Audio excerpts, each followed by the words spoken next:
Alors maintenant qu'on a vu les différents systèmes de coordonnées, on va essayer de les utiliser et de reconnaître deux systèmes qu'on va recroiser très très souvent. D'abord le mouvement à vecteur accélération constant, qui est notamment le cas pour la chute libre dans un champ de pesanteur uniforme sans frottement, et ensuite le mouvement circulaire notamment, et puis circulaire uniforme, et voir que ça simplifie bien dans un certain système de coordonnées et qu'on va pouvoir en déduire pas mal de choses. Alors pour le mouvement à accélération constante, donc on va supposer qu'on a une accélération qui reste constamment égale à 0, ce qui veut dire qu'on a la dérivée de la vitesse qui va être égale à un vecteur constant à 0. Et pour essayer de déterminer, alors je vais faire la résolution vectorielle et je vais vous montrer qu'après on peut en déduire les choses qui se passent selon chacun des axes. Et puis après je referai selon chacun des axes pour revoir ce que vous avez déjà vu au lycée concernant justement cette chute libre dans un champ de pesanteur constant. Donc si on suppose qu'on a la dérivée de la vitesse qui est un vecteur constant, ça veut dire que la vitesse s'écrit simplement sous forme affine. V, ça va être A0 fois T, plus une constante. On va le noter A, vecteur A constant. Voilà, donc quand je fais la dérivée temporelle de ce truc-là, la dérivée d'une somme, c'est la somme des dérivées. La dérivée d'un vecteur constant, c'est 0. La dérivée de quelque chose de constant fois t, c'est le quelque chose de constant qui reste. Et je retrouve bien que cette dérivée dv sur dt, elle vaut à 0 et elle reste constante. Donc j'ai une expression de v. Du coup, on va appliquer les conditions initiales. Condition initiale, on va dire que v à t égale 0. C'est égal à un certain v0. Et si on regarde cette expression qu'on prend à t égale 0, ça me fait a0 fois 0 plus le vecteur a, et donc il me reste juste le vecteur a, puisque 0 fois n'importe quel vecteur, ça fait le vecteur nul, et ça ne change rien quand on l'ajoute à quelque chose d'autre. Donc vous avez dans cet exemple-là, seulement dans cet exemple-là, que la condition initiale vous donne directement la constante. Méfiez-vous, parce que vous avez pris l'habitude que les conditions initiales soient directement les constantes. C'est faux dans le cas général. Comme on l'a vu avec la résolution d'équations du premier ordre, les constantes ont à voir avec la condition initiale, mais ne sont pas forcément directement égales à la condition initiale. Bon, d'où le vecteur vitesse va s'écrire A0 t plus V0 avec V0, la valeur constante du coup que l'on a initialement. Donc ça me donne l'expression de la vitesse. Alors une petite remarque, justement, si la condition initiale était donnée non pas en t égale 0, mais en t égale t0. C'est-à-dire c'est un instant qui est non nul, mais dont on a la valeur, et puis on sait à quoi ça correspond. J'aurai que V en t égale t0, c'est d'après la condition initiale, ce que je note V0, T0, et d'après cette expression-là, ça me donne A0, T0, plus 1 avec T0, non nul. Ce qui veut dire que A s'écrit V0 moins A0, T0. D'où l'expression de V sous la forme A0T plus A, qui s'écrit V0 moins A0, T0. Vous voyez que je peux mettre le A0 facteur de T moins T0 plus V0. On retrouve en fait la même forme qu'avant à condition de poser T' égale T moins T0, c'est-à-dire de redéfinir l'origine des coordonnées temporelles, le 0 du chronomètre, à la valeur qui correspond bien à celle pour laquelle je connaissais la vitesse initiale. Mais vous voyez que ici la constante dépend de ce T0 et de A0, donc c'est pas toujours directement V0. Ça, c'est pas du fait de la double double coïncidence que vous preniez t égale 0 et que l'équation sont suffisamment simples pour que en t égale 0, il ne vous reste que le vecteur constant qui restait derrière. Bref, donc on obtient cette expression-là pour la vitesse. Maintenant, moi, ce que je veux, c'est le vecteur position. Or, le vecteur position, sa dérivée, c'est la vitesse. Donc, la dérivée du vecteur position s'écrit A0t plus V0. Je me pose de nouveau la question, quelle est la fonction temporelle telle que la dérivée s'écrive quelque chose fois t plus autre chose? Si la dérivée, c'est une fonction affine de t, à valeur vectorielle mais affine quand même, vous avez que sa primitive étant t carré sur 2 plus l'autre constante fois t. Donc vous pouvez en déduire que OM c'est égal à A0 fois t carré sur 2 plus V0 fois t plus une certaine constante.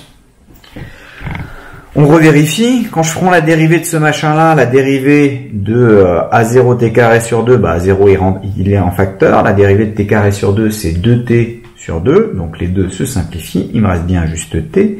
La dérivée de V0t, c'est V0, puisque V0 fois la dérivée de t qui vaut 1. La dérivée de B, c'est 0, puisque c'est un vecteur constant. Donc, on a notre constante, on pose OM de t égale 0, c'est la position initiale OM0. Alors, vous avez que en regardant en t égale 0, d'après cette expression-là, OM en t égale 0, c'est A0 fois 0 au carré sur 2, c'est-à-dire 0, plus V0 fois 0, c'est-à-dire 0, plus B, donc il me reste juste B. Là, on trouve aussi, par coïncidence, que la constante d'intégration s'identifie avec la condition initiale. Mais encore, c'est dû au double cas qu'on a des fonctions simples et qu'on a pris une origine des temps en t égale 0. Ce qui est relativement naturel. Donc, on se retrouve avec un vecteur OM qui s'écrit vectoriellement A0 t carré sur 2 plus V0 t plus OM0. Boum.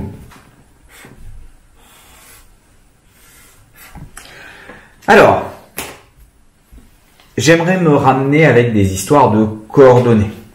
Supposons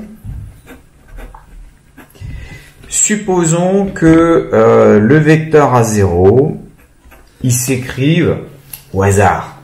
Il s'écrive moins g selon EZ. Bon. Si on prend A0 qui s'écrit moins g selon EZ, si on prend V0 qui a une composante suivant x et une composante suivant z,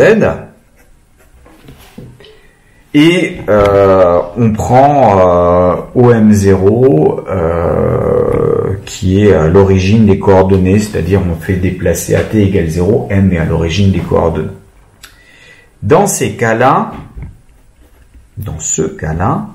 OM, il va s'écrire à 0, c'est-à-dire moins g t carré sur 2 EY, plus V0, Vx0t selon EX, plus, alors pas EY, c'est EZ, pardon, il n'y a rien suivant EY, plus Vz0 EZ, fois t, il y a le t qui se balade là, plus le vecteur mu.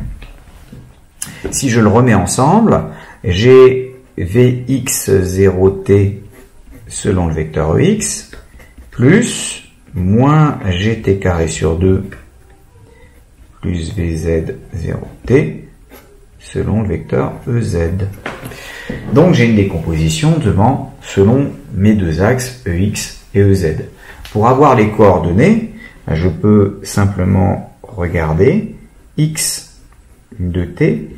Par définition, ça va être OM vectoriel EX à tout instant t, OM dépend du temps, et vous voyez que EZ vectoriel EX ça donne 0. EX vectoriel EX, ça donne 1. Donc, je me retrouve avec du VX0 fois T. Y, au cours du temps, c'est OM à l'instant T scalaire EY. Et OM, EX scalaire EY, ça donne 0. EZ scalaire EY, ça donne 0. Et donc, il ne reste rien du tout. Et Z, au cours du temps, de la même manière, s'écrit OM scalaire EZ. OM, EX scalaire EZ, ça donne 0. EZ scalaire EZ, ça donne 1. Vecteur unitaire, ça donne la norme au carré qui vaut 1. Et donc, je me retrouve 1 fois GT carré moins GT carré sur 2 plus VZ0T. Vous voyez que on retrouve les fameuses équations horaires que vous avez dû trouver, retrouver, retrouver et puis finalement écrire de manière machinale sans réfléchir à d'où est-ce qu'elles venaient pour la chute dans un champ de pesanteur uniforme. Donc ces équations-là me permettent de m'y retrouver un petit peu et notamment d'avoir l'équation de la trajectoire parce que le problème est simple, ce ne sera pas toujours le cas. Là, c'est ce qu'on appelle une trajectoire paramétrée. Vous avez les coordonnées x, y, z qui dépendent de t. Et donc, si vous vous placez dans un espace à 3 dimensions ou à 2, parce que y est toujours nul, donc dans un espace à 2 dimensions dans le plan et que vous regardez pour chaque t la valeur du x et la valeur du z et vous mettez un point là, ensuite le t d'après, la valeur du x, la valeur du z, vous mettez un point, vous allez voir se dessiner la trajectoire et il se trouve que l'expression est suffisamment simple pour avoir une expression explicite de cette trajectoire, puisque ici, vous voyez que ça me permet d'avoir t qui s'écrit x sur vx0, et donc z, qui du coup maintenant va dépendre de x. Alors faites attention, hein, dans cette notation-là, c'est la notation du physicien pour indiquer de quoi dépend la grandeur. C'est pas du tout la notation du mathématicien, parce que si vous faites f de t et après vous faites f de x, vous remplacez tous les t par les x. Là, c'est pas ce que je vais faire. Je dis simplement que z maintenant dépend dans cette expression-là de la variable x et je remplace les t par x sur v0. Donc je me retrouve avec du g sur 2x sur vx0 au carré plus vz0 sur vx0 fois x. Et ça, c'est l'équation d'une parabole. Donc j'ai une trajectoire parabolique, non pas parce que j'avais une parabole ici, mais parce que j'ai à la fois la dépendance linéaire de x en t et la parabole. Donc là, j'ai bien une trajectoire parabolique. Il n'y a que quand vous arrivez à la dépendance de z en fonction de x et que vous avez effectivement une équation du second ordre à cet endroit-là que vous pouvez en déduire que la trajectoire est bien une parabole. Alors il se trouve que là, ça se passe bien parce que justement on a une coordonnée qui est équivalente à regarder le temps qui passe et donc si on a une parabole en t, on a forcément une parabole en x puisque x varie linéairement en fonction du temps. Bon, donc ça me permet de le retrouver. Supposons maintenant que vous n'ayez pas tout ça. Alors vous pouvez sauter, si vous avez bien compris ce bout-là, vous pouvez sauter et passer à la section suivante. Mais supposons que vous n'ayez pas tout ça. À ce moment-là, le mouvement à accélération constante, dv sur dt, il va s'écrire du coup à 0, et à 0, je l'écris tout de suite, moins g ez. Comment il faudrait faire? Il faudrait faire une projection sur x, sur ex. Si je fais une projection sur x, comme la vitesse s'écrit vxex plus vyey plus vzez, la projection, le dv sur dt, comme les vecteurs de base sont constants, ça me fait dvx sur dt ex plus dvy sur dt ey plus dvz sur dt ez. Quand je fais la projection sur ex scalaire ex ça fait 1, ey scalaire ex ça fait 0, ez scalaire ex ça fait 0, donc il me reste du dvx sur dt à gauche. À droite, EZ scalaire EX, ça fait 0. Et ça me dit tout de suite que Vx, il doit être constant, et notamment, cette constante doit être égale à la valeur initiale qu'avait la vitesse suivant x, ce que j'ai appelé Vx0. Si je fais une projection sur EY, vous obtenez de la même manière dVy sur dt égale EZ scalaire EY, c'est-à-dire 0. Donc ça me dit que Vy c'est constante, et étant donné qu'au départ j'avais une vitesse nulle selon cet axe-là, ça me donne 0. Si je fais ma projection sur EZ, j'ai que dVz sur dt c'est égal à A0 scalaire EZ, c'est-à-dire ici maintenant moins G. Attention. Donc, Vz s'écrit moins Gt plus constante. Et étant donné que Vz de t égale 0, du coup ça s'écrit moins G fois 0 plus constante, c'est-à-dire c'est égal à la constante, et que de l'autre côté ça c'est égal à Vz0, vous en déduisez que la constante doit être égale à Vz0. Parce que vous avez que le terme qui dépend du temps est nul quand t est égal à 0 et que vous avez choisi les conditions initiales en t égale 0. Donc cette constante, ça me donne un Vz de t qui s'écrit moins Gt plus la valeur initiale de z. On trouve bien qu'en t égale 0, Vz de t égale 0, c'est Vz0. Toujours refaire cette petite vérification pour être sûr de ce qu'on obtient. Voilà, donc j'ai obtenu Vx, Vy et Vz. À partir du moment où j'ai ça, je peux dire que Vx c'est dx sur dt. Donc dx sur dt c'est Vx0, c'est-à-dire une constante. Ce qui me dit que x de t doit s'écrire Vx0 t plus une constante. Or, x de 0 est nul, et x de 0 c'est Vx0 fois 0 plus la constante, c'est-à-dire la constante, ce qui veut dire que la constante d'intégration doit être nulle. Donc j'ai mon x de t qui s'écrit simplement Vx0 t. dy sur dt c'est 0, donc ça veut dire que y égale constante, égale 0 puisqu'on pose que initialement je suis parti de l'origine, y était nul. dz sur dt c'est Vz, donc ça s'écrit moins Gt plus Vz0. Quelle est la fonction dont la dérivée c'est une droite affine? Ça me dit que c'est un polynôme du second degré. Z de t va s'écrire moins Gt carré sur 2, parce que la dérivée de t carré sur 2 c'est bien t, plus Vz0t, plus constante. Maintenant, on l'a refait plusieurs fois. Vous regardez, en t égale 0, ces deux termes-là sont nuls. La constante, c'est la valeur initiale. Et du coup, ça va être 0. Donc, on se retrouve bien avec l'expression x de t égale Vx0t, y de t égale 0 et z de t égale moins gt carré sur 2 plus Vz0t. On appelle les équations horaires du mouvement, c'est-à-dire la dépendance explicite de x, y, z avec le temps.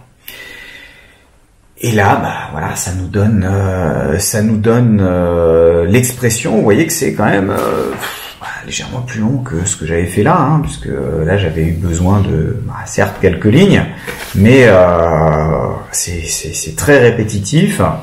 Il ne faut pas se gourer avec l'application des constantes alors que tout le résultat était là et après il suffit juste de faire le projeter selon chaque axe pour l'avoir d'un point de vue vectoriel. Bien sûr, quand vous avez un exercice, si l'exercice ne vous impose pas comment faire, vous pouvez faire comme vous voulez, méthode vectorielle ou méthode par projection. La plupart du temps, l'exercice vous invite à le faire par projection, parce qu'on essaye de se ramener à des cas connus, mais ça permet de gagner un petit peu de temps de le faire de manière vectorielle.